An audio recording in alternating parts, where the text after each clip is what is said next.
دوستو، ہم سب مسلمان لوگ جانتے ہیں کہ جادو کرنے اور اسے کروانے والا شخص اگر دونوں مسلمان ہیں تو دائرہ اسلام سے خارج ہو کر کافر ہو جاتے ہیں، کیونکہ یہ سیدھا سیدھا شرک ہے۔ اور شرک اس لیے کہ جادو کے اندر اللہ تعالیٰ کو چھوڑ کر شیطانی جنات سے مدد مانگی جاتی ہے، اور بظاہر انسان کو وہی کچھ نظر آتا ہے جو کہ جادوگر ان سے جنات کی مدد سے کسی شخص کے دماغ پر قبضہ کر کے اسے دکھانا چاہتے ہیں، لیکن اصل میں یہ صرف نظر کا دھوکہ ہوتا ہے۔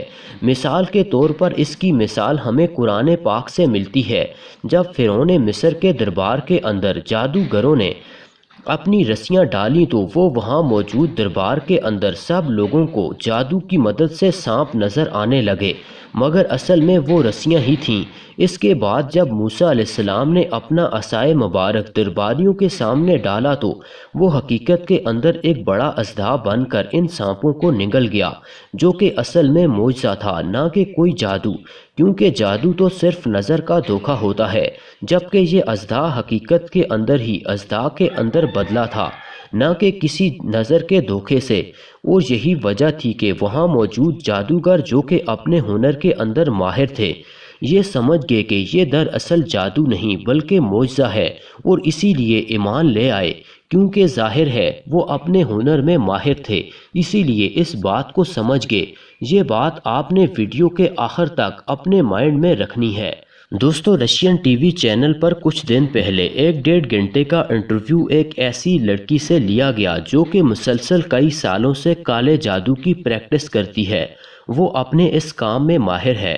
جب انٹرویوڈ نے اس سے سوال کیا کہ کیا آپ کے ساتھ بھی کبھی ایسا ہوا کہ کسی شخص پر آپ چاہ کر بھی جادو نہ کر سکی ہوں، یا پھر اس میں آپ کو انتہائی مشکل پیش ہوئی ہو، تو اس کا جواب کیا تھا، جان کر آپ بھی حیران رہ جائیں گے، اور آپ کو مسلمان ہونے پر فخر ہوگا کہ بے شک اللہ تعالیٰ کا اپنے پیغمبر پر اتارا گیا ایک ایک پیغام بالکل حق اور سچ ہے، جس میں شک کی کوئی گنجائش نہیں، کیونکہ اس کا کہنا تھا کہ جی ہاں، دنیا کے اندر صرف پریکٹسنگ مسلمان ہی ہیں جن پر میں چاہ کر بھی جادو نہیں کر پائی، کیونکہ یہ ایسے لوگ ہیں کہ جن کی سوچ، ان کا جسم، ان کی روح سب پاک ہے۔ وہ 5 وقت کی نماز پڑھ کے اپنے رب کے ساتھ ہمیشہ رابطے کے اندر رہتے ہیں۔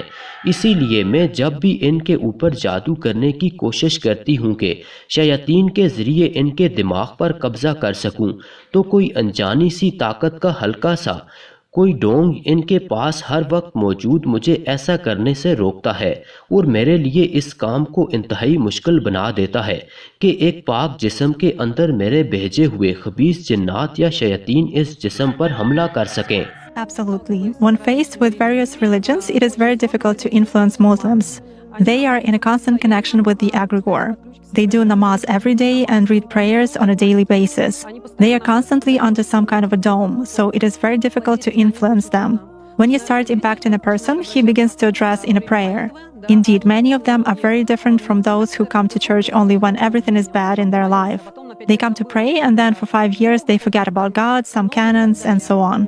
Muslims, as a rule, passionately believe and passionately give energy to their egregore, and this egregore protects them very well. یہ لوگ ہمیشہ ایگری کور سے رابطے میں ہیں۔ ایگری کور ایک ایسی روحانی طاقت کو کہتے ہیں جو کہ انہیں ہر وقت دیکھ رہی ہے، ان کی حفاظت کر رہی ہے، یعنی خدا کی ذات۔ اس کا مزید کہنا تھا کہ مسلمان کیونکہ لگاتار اپنے خدا سے رابطے میں رہتے ہیں تو مجھے وقت ہی نہیں مل پاتا کہ میں انہیں کسی گناہ کے اندر الجھا سکوں۔ یہ لوگ ان لوگوں سے بالکل مختلف ہیں جو کہ ہفتے میں ایک بار چرچ جا کر اگلے 5 سال بعد دوبارہ وہاں چکر لگاتے ہیں، کیونکہ مسلمان ہر وقت اپنی دعا کی صورت میں ایک انرجی اپنے رب کے پاس پہنچاتے رہتے ہیں، اور بدلے میں ان کا خدا نہ صرف ان کی دعاؤں کو سنتا ہے بلکہ ان کی حفاظت بھی کرتا ہے اور ان کی دعاؤں کا جواب بھی دیتا ہے۔ اسی لیے ان کے دماغوں پر قبضہ کرنا انتہائی مشکل ہے۔ انٹرویوڈ نے اگلا سوال کیا کہ کیا تمہیں لگتا ہے کہ ان کا خدا مہربان اور اچھا ہے؟ اس کا جواب تھا کہ ظاہر ہے کہ میرے لیے تو نہیں، پر ان کے لیے ہاں بالکل اچھا ہے، کیونکہ میں جب بھی ان لوگوں پر اثر انداز ہونے کی کوشش کرتی ہوں تو کوئی چیز مجھے باہر لا کر پھینک دیتی ہے۔ میں کسی بھی شخص کو امیجن یا تصور کر کے شیاطین کی مدد سے اس کے دماغ پر قبضہ کر سکتی ہوں، مگر جب بھی کسی پریکٹسنگ مسلم کی باری آتی ہے اس کا تصور ایٹومیٹکلی میرے دماغ سے مٹا دیا جاتا ہے۔ میں نہیں جانتی کہ کیسے، اور یہ بات ثابت کرتی ہے کہ وہ شخص کسی کی حفاظت میں ہے۔ انٹرویوڈ نے کہا کہ کیا ایسا صرف مسلمانوں کے کیس میں ہی ہوتا ہے؟ اس نے جواب دیا کہ ہاں، میرے ساتھ تو ایسا ہی ہوتا ہے۔ اللہ اکبر! یہ الفاظ غیر مسلم جادوگرنی کے ہیں، کسی مسلمان کے نہیں۔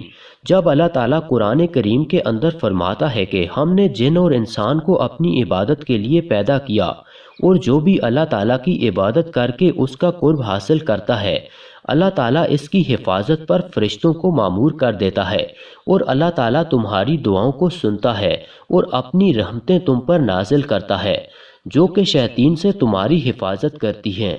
اور دوستو، آخر میں اللہ تعالیٰ سے دعا ہے کہ اللہ تعالیٰ ہم سب مسلمانوں کو 5 وقت کا نمازی